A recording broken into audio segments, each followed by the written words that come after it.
ఇక్కడ కనిపిస్తున్న యాక్టర్ సయాజీ షిండే గారు మీలో ఎంతమందికి తెలుసు? ప్రతి ఒక్కరికి కూడా తెలుసు. కానీ ఒకప్పుడు ఆయన వాచ్మన్గా పనిచేసే వాళ్ళని మీలో ఎంతమందికి తెలుసు అంటే ఎవ్వరికి కూడా తెలియదు. ప్రజెంట్ మనము చాలామంది సెలబ్రిటీస్ని కూడా అంటే ఎంతో మంచి పేరు వచ్చిన వాళ్ళు కావచ్చు, ఫేమ్ అయిన వాళ్ళు కావచ్చు, ఫేమ్ కాలేని వాళ్ళు కావచ్చు, బట్ ఇండస్ట్రీలో ఉన్న వాళ్ళు మనందరికీ కూడా తెలుసు. కానీ ఆ ఇండస్ట్రీలో ఉన్నటువంటి ఆ స్థాయికి రావడానికి వాళ్ళు ఎంత కష్టపడి ఉంటారు, ఒకప్పుడు ఏం చేసి ఉంటారు, ఎన్ని కష్టాల తర్వాత ఈ స్థాయికి వచ్చి ఉంటారని చెప్పేసి మనం ఎవ్వరం కూడా ఆలోచించాం. కానీ తెరపైన కనిపిస్తున్నంతసేపు కూడా వాళ్ళు ఏ విధంగా నటిస్తున్నారు, మనల్ని మెప్పిస్తున్నారా లేదా, వాళ్ళు ఫేమా కాదా, ఇది మాత్రమే చూస్తూ ఉంటాం. అయితే సయాజీ షిండే గారు తను ఒక మారుమూల ప్రాంతంలో ఒక సాధారణ రైతు కుటుంబంలో పుట్టారు.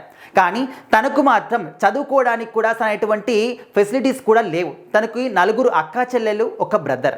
సో వాళ్ళందరికీ కూడా ఏంటంటే అందరూ కూడా ఇదే సిచ్యువేషన్లో చదువుకోలేక, చేయలేక ఎప్పటికప్పుడు అదే అక్కా చెల్లెల కంటే మ్యారేజ్ చేస్తారు. సో మరి వీళ్ళ పరిస్థితి ఏంటి? మగబిడ్డలు ఏదో ఒక ఉద్యోగం చేసుకోవాలి, ఆ తర్వాత పెళ్ళి, ఆ తర్వాత పిల్లలు, ఈ విధంగా ఉంటుంది. సో తను ఏంటంటే చిన్నప్పటి నుంచి కూడా నేను అందరిలాగా కాకుండా ఏదో సాధించాలి అని చెప్పేసి తనకు ఎప్పుడు కూడా కోరికగా ఉండేదట. సో ఆ కోరికతోని 7వ తరగతి వరకు వాళ్ళ ఊర్లోనే చదువుకున్నాడు. ఆ తర్వాత వాళ్ళ అక్క వాళ్ళ ఇంటికి వెళ్ళి అక్కడ 10వ తరగతి వరకు కూడా కంప్లీట్ చేసి ఆ తర్వాత ఇంకా ఆయన గొప్పగా చదువుకోవాలి, నేను గొప్పగా ఒక మంచి ఉద్యోగం సాధించాలి అని చెప్పేసి ఉండేదన్నమాట. సో ఆ తర్వాత ఏంటంటే నైట్ టైంలో వాచ్మెన్గా పనిచేసి డే టైంలో పగలంతా కూడా కాలేజ్కి వెళ్ళి ఆ విధంగా చదువుకునేవాడు. దాదాపు 3 సంవత్సరాల పాటు కూడా ఇదే పని చేశాడు. సో ఆ తర్వాత ఒక బ్యాంక్లో చిన్న క్లర్క్గా చేరి ఆ తర్వాత అక్కడ ఒక మధ్యాహ్నం వరకు కూడా క్లర్క్గా పనిచేసి అక్కడ నుంచి తను యాక్టింగ్ నేర్చుకోవడానికి వేరే ఇన్స్టిట్యూట్కి వెళ్ళి మళ్ళీ ఆ తర్వాత 3:30 కావచ్చు 4:30 ఆ సమయం నుంచి మళ్ళీ ఈవినింగ్ వరకు బ్యాంకులో పనిచేసి ఈ విధంగా రొటీన్గా ఆయన డైలీ కూడా పని చేయడము, యాక్టింగ్ నేర్చుకోవడము, స్టూడియోకి వెళ్ళడము, ఆ తర్వాత మళ్ళీ రావడము, మళ్ళీ పని చేసుకోవడం, ఇదే అనమాట. డైలీ ఎర్లీ మార్నింగ్ 5:30కి నిద్ర లేచడమాట. సో ఆ తర్వాత మళ్ళీ నైట్ 10:30 వరకు కంప్లీట్గా ఇది రొటీన్ అనమాట. యాక్టింగ్ నేర్చుకోవడము, డ్రామా నేర్చుకోవడము, పని చేసుకోవడము, ఇదే.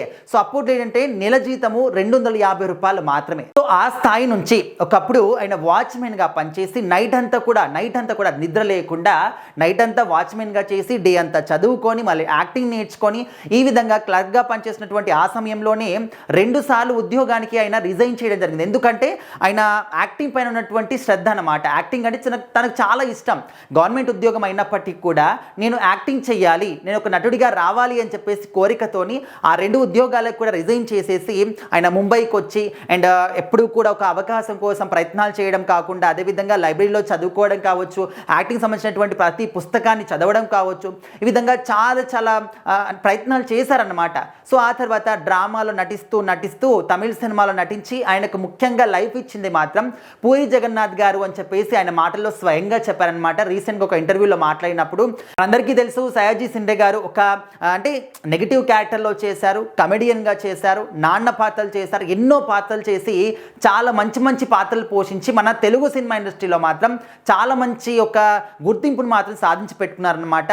మనందరికీ సయాజీ షిండే గారు పేరు చెప్తే ముందుగా గుర్తుకొచ్చే పాత్ర ఏదైనా ఉందంటే అది ఖచ్చితంగా అరుంధతి సినిమాలో ఉన్నటువంటి అదే క్యారెక్టర్ అన్నమాట. ఒక ముస్లిం సోదరుడిగా ఆ సినిమాలో క్యారెక్టర్ వేసి ఎంత మంచి అద్భుతమైనటువంటి ప్రదర్శన ఆయన చూపించారు. అండ్ ఆ సినిమా మొత్తంలో కూడా ఒక మంచి కీలకమైన పాత్ర ఆయన పాత్ర అన్నమాట. సో ఆ సినిమాని కాదు బట్ ఆయన సినిమాలు అంటే అదొకటి మనకు ముందుగా గుర్తుకొస్తుంది కాబట్టి దాని గురించి మాట్లాడుకుంటున్నాము. ఇంకా చాలా సినిమాలు కూడా ఉన్నాయి. సో ప్రజెంట్ అయితే చాలా మంచి జీవితాన్ని లీడ్ చేస్తున్నారు. బట్ ఒకప్పుడు ఆయన లైఫ్ స్టోరీ ఏంటి, నేను ఎక్కడి నుంచి వచ్చాను, ఏం చేసి వచ్చాను, ఏ విధంగా కష్టాలు పడ్డాను, ఇవన్నీ కూడా ఆయన షేర్ చేసుకోవడం జరిగిందన్నమాట. సో మరి ఒక సక్సెస్ఫుల్ యాక్టర్ వెనకాల ఇంత ఘోరమైనటువంటి ఇంత కష్టతరమైనటువంటి జీవితం ఉందా అని చెప్పేసి అందరూ కూడా షాక్ అవుతూ ఉన్నారు.